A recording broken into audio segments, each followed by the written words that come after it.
Fedora CoreOS requires an ignition file as part of the installation setup, but it's in JSON and not so easy to read. I asked an AI to create an ignition file for me, but it didn't work. And when I pointed out the error to the AI, it corrected it, but to me that just defeated the purpose. Now, Butane is the name of the tool which we're told is used to consume a Butane config file and produce an ignition file. Butane config file is written in YAML and it's much easier for us mere humans to understand.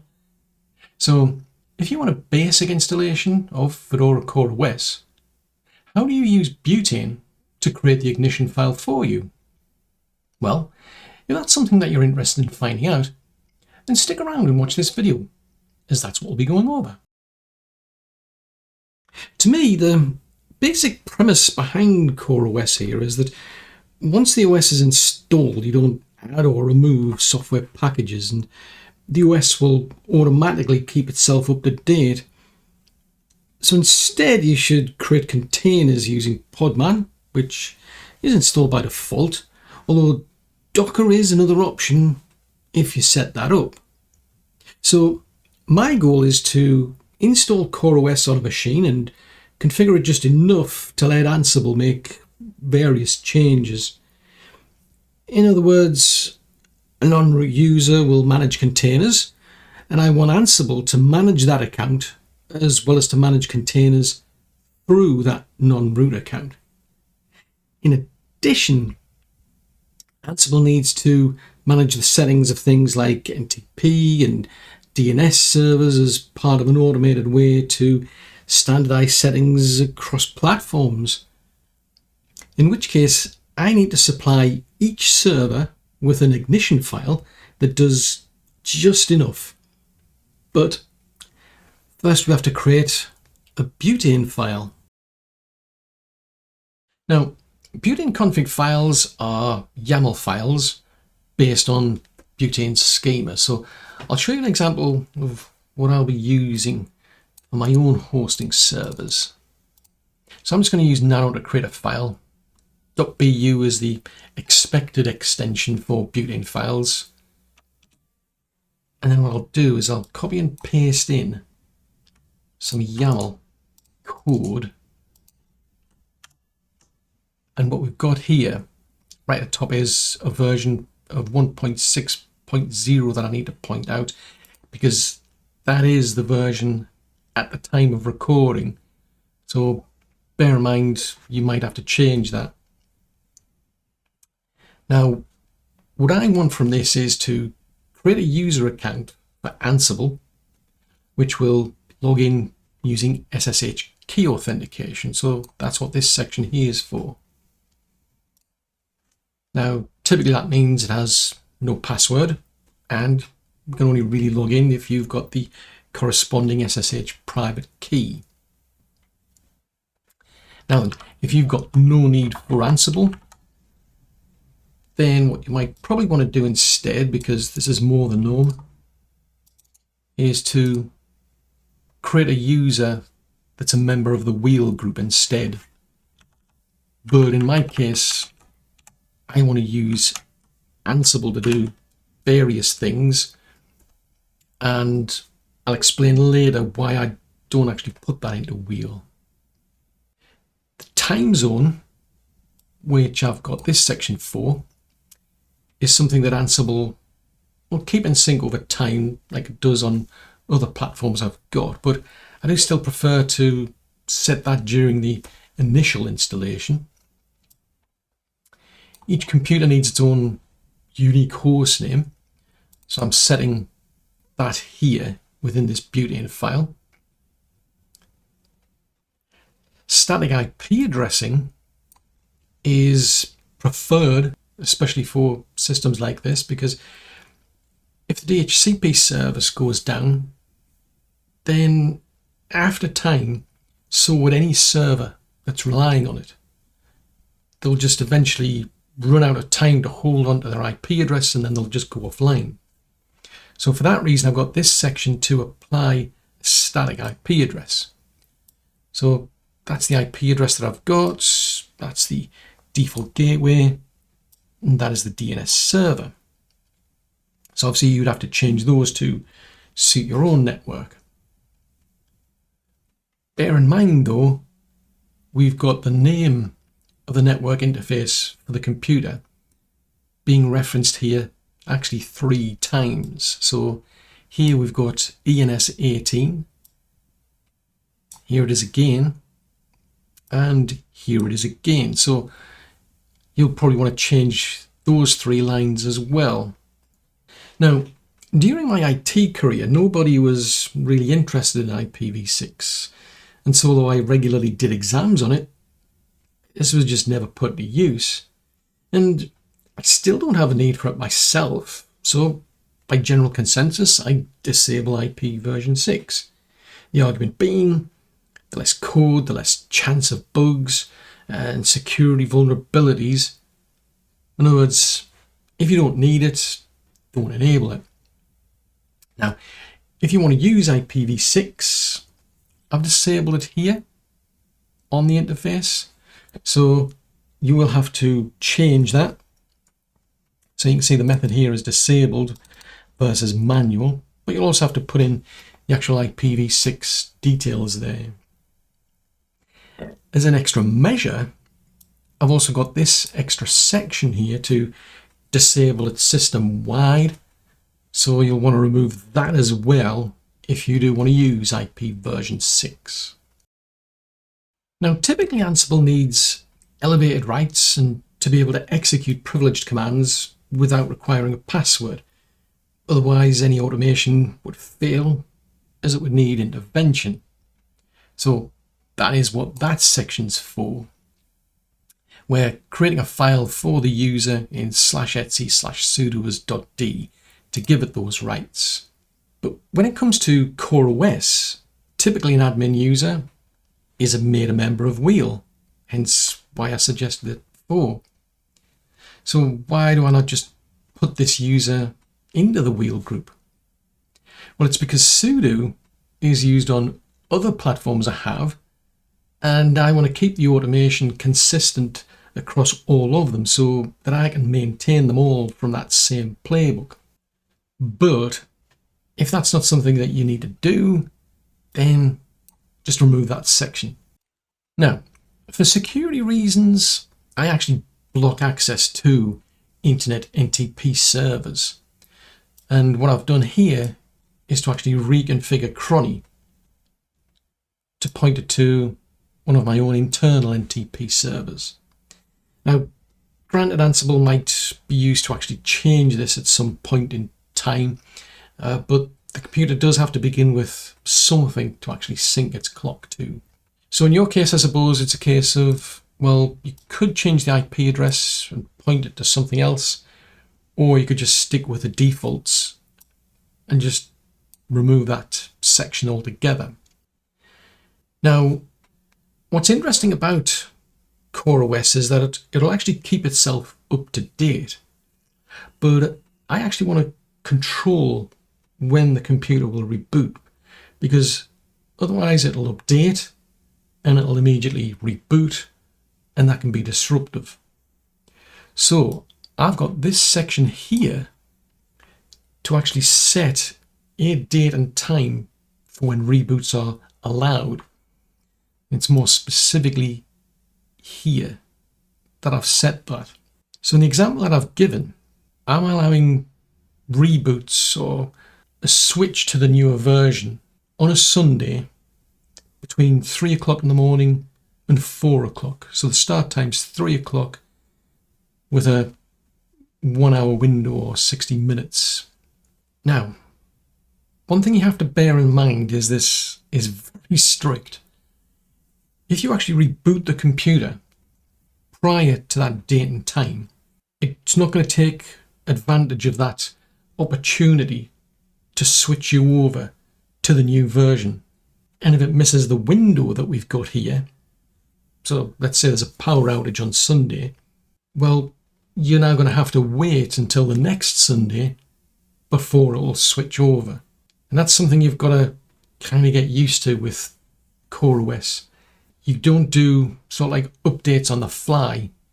They get staged instead. And then you've got this window of opportunity here to then switch over to the newer version. Fortunately though, you can actually manually override this if an upgrade becomes a priority, for example. Now, like other minimal operating systems, I've noticed this complains about the locale missing during the installation, although it's going to revert to c.utf-8. So I did actually look into changing this, but it requires adding a language pack. In addition, for me, Ansible relies on Python 3 on the host to then run a script on the target host. Now, I layer the extra software that's required as part of an initial build. In other words, I configured all of this within the Butane file and everything was working fine. But that then led to a whole heap of problems when I was trying to upgrade due to library version mismatches and the way in which CoreOS is designed. The expectation is if you want to run applications, then run them as containers. Now, as you can see here, I can actually change the keyboard without issue. I don't have to install extra software, and that's extremely important for me. I mean, I'm in the UK. The symbols are on specific keys and it varies depending on the country you're in. So that's very useful, so I've added that in. But since that expectation is to run applications as containers, trying to shoehorn a different locale into the host operating system just isn't worth all of the challenges and problems that it's going to bring. So for that reason, I've left it out. I'm going to leave it on that default of c.utf-8 instead of switching it over to a one for Great Britain in my case. Now, Python 3, it's a different story, and that is something that I do need for Ansible. But at least there are ways and means to deal with that without having to make any changes to the host operating system. And the general consensus and expectation is you don't want to do anything on the operating system. And I've learned the hard way is don't. It literally is not worth it. Do what you need to do and then just do everything in your containers. Now, one thing I'll point out as an aside is that by default, CoreOS has a user called Core, which you can use. But as you can see here, I'm creating my own super user account simply because Core is public knowledge, and it's usually harder to hack a computer if you don't even know what the actual user account is. So that's as far as I want to go. It's going to give me that minimal configuration that I need to then hand it over to Ansible to do some things, not a lot, but enough, in which case we shall save this file. Like I said before, Butane is a tool to consume a Butane config file and produce an ignition file. But I must admit, this word transpiling, it just doesn't sit well with me. I mean, for some reason, it conjures up this idea of someone going across states, putting in telegraph poles. But that is the definition of using the Butane tool to create an ignition file. Now, you can set this up as a container, but what if you don't have anything to run containers? Well, you can actually download this as a binary, and you can use that instead, and that makes more sense when you're starting from scratch, in which case that's what I'm going to do next. So I'm going to use curl to pull down the binary for Butane, and then I'm using -o to override the file name so I can just call it Butane. We then need to make this executable. So chmod +x Butane. And then we're actually going to move it. Now, to be able to do this, you need sudo rights. But we're going to move this file or binary to /user/local/bin. Reason being is it's then going to be easy to find. It also makes the command more accessible, which is a whole lot better if you're actually storing different Butane files in different folders and you want to be able to run this directly from any folder. It's also actually a lot easier. But anyway, I'll clear the screen. So I'm using Butane -- version. So sure enough, it's actually found the command and it's actually told us what the version is, so we know that this works.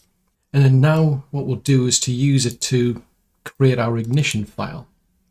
So Butane -- strict -- output srv1.ign srv1.bu. We use -- strict because we want this to fail if there are any issues with this Butane file. The last thing we need is an ignition file with syntax errors, for instance. And we use -- output to create the ignition file, as otherwise the result would just be output to the screen. Now, in the case of ignition files, the expected extension is .ign. So you can see I've got two files here. This is the ignition file that we want, and this is the Butane file that we're using to create that ignition file. So I'll just hit return. And it doesn't come back with anything because we've output it to the file. And that's basically it. But just to give you some perspective, this is what the ignition file looks like. Now, that might be fine for a computer, but definitely not for us. But if you actually want to check and have a look at it in a better output, what you can do is run this command, for instance. So Butane -- pretty -- strict, then the name of your Butane file. So it's not going to a file. Instead, we're just putting that out to the screen, but it's going to be tidied up a bit to make it a bit easier for us to read.